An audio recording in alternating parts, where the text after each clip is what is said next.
சாய் பக்தர்களுக்கு என் அன்பு வணக்கங்கள். ஓம் சாய்ராம். என் அன்பு குழந்தையே, எதை நினைத்து நீ வருத்தப்பட்டு கொண்டிருக்கிறாய்? உன் மனதில் இப்பொழுது என்ன ஓட்டங்கள் ஓடிக்கொண்டிருக்கிறது?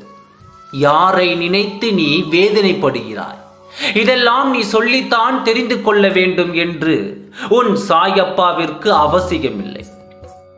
உன்னை பற்றி நீ மனதில் என்ன நினைத்து கொண்டிருக்கின்றாயோ அதை நான் அறிவேன்.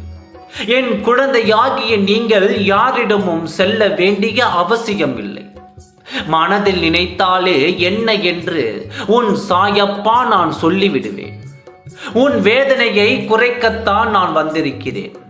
உங்களின் வருத்தத்தை உன் சாயப்பா நான் போக்கப் போகிறேன்.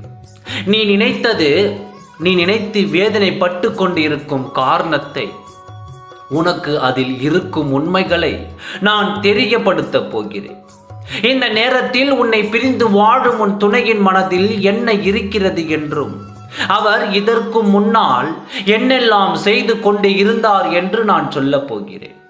என் அன்பு குழந்தையே, என்ன கவலைகள் வேதனைகள் இருந்தாலும் நியாயமாக நடந்து கொள்ளும் உன் மனம் உன்னிடம் இருக்கும் வரை உன் சாயப்பா உன்னுடன் தான் இருப்பேன். எதுவாக இருந்தாலும் உன்னுடன் இருந்து உன் வாழ்க்கையை சரி செய்ய உன்னுடன் நான் இருப்பேன். இப்பொழுது இன்று இந்த நேரம் நீ கவலைப்பட்டு கொண்டு இருப்பது உனக்கு நிரந்தரம் இல்லை. கூடிய விரைவில் இது மாற்றத்திற்கான ஒரு விஷயம்தான். இது நிரந்தரமாக உன்னுடன் இருக்கும் என்று நீ நம்பிவிடாதே. அதிசயங்களை செய்யக்கூடியவர் தான் உன் சாயப்பா.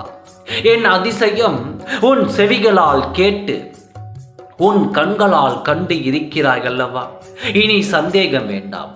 அதிசயங்களையும் அற்புதங்களையும் செய்து உன் வாழ்க்கையில் மிகப்பெரிய மாற்றங்களை செய்து வருவேன். உன் வாழ்க்கை எனக்கு எத்தனை முக்கியம் என்பதை நீ அனைத்தும் அடைந்த பிறகு தெரிந்து கொள்வாய். இப்பொழுது உன் துணையின் மனதில் என்ன இருக்கிறது தெரியுமா? உன் துணையின் மனதில் இப்பொழுது வரை, இந்த நொடி வரை நீ நிறைந்து தான் இருக்கிறாய். உன் எண்ணங்கள் அவருக்கு நிறைந்து இருக்கிறது. உன் மேல் இருக்கும் அன்பு நிறைந்து இருக்கிறது.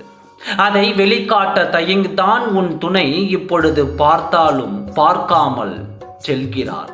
அதை பார்த்தாலே தெரியும் உங்களுக்குள் நடந்த கசப்பான விஷயம். இன்னும் சில அனுபவங்களும் காயங்களும் உன் துணையின் மனதில் இருப்பதால் அதை வெளிக்காட்ட நீ தயங்குகிறாய். சற்று கால அவகாசம் நீ கொடுத்தால் அது சரியாகிவிடும். உன் வாழ்க்கை கூடிய விரைவில் சரியாகிவிடும் என்று உன் சாயப்பா நான் சொல்லியிருக்கிறேன் அல்லவா? சற்று அவகாசம் கொடுத்தால் போதும். என் அற்புதங்களை காட்டி என் அதிசயங்களை செய்து என் வாழ்க்கையில் மாபெரும் மாற்றத்தை கொண்டு வாழ வைப்பேன். ஒரு பொழுதும் உன் சாயப்பாவின் மீது நம்பிக்கையை இழந்து விடாதே. கட்டாயம் என் வார்த்தைகளை காப்பாற்றி உன் துணையோடு நான் இணைய வைப்பேன் என்று நம்பிக்கையோடு இரு. அந்த நம்பிக்கைத்தான் வாழ்க்கையில் மிகவும் முக்கியமான ஒன்று. நீ வேண்டியது உனக்கு கிடைக்கப் போகிறது. மகிழ்ச்சியோடு காத்திரு, அனைத்தும் நன்மையில் முடியும். ஓம் சாய்ராம். நன்றி, வணக்கம்.